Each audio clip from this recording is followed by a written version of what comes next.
Саламатсыздар ма ата-аналар? Доромарин өнімі. Доромарин өнімі балалар денсаулығына алып келетін пайдасы көп. Яғни айта кетер болса, бұл баланың біріншіден иммунитеті жоғары болады, гемоглобині жоғары болады, ұйқысы тыныш болады, тамаққа деген тәбеті ашылады, үлкен дәретке шығуы жеңілденеді, бала сергек жүреді. Мен өз балаларыма, екі ұлым бар менде, екі ұлыма осы дорамарин өнімін қолдандым. Яғни мынау бізде соңғы құтысы болған, бүгін бітірдік. Енді заказ береміз бұйыртса.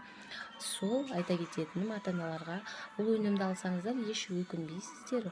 Бала денсаулығы деген бізде енді ең бірінші мәселе ғой ата-аналарға. Тек алға балаларыңыздың денсаулығы ол ең бірінші мәселе болу керек.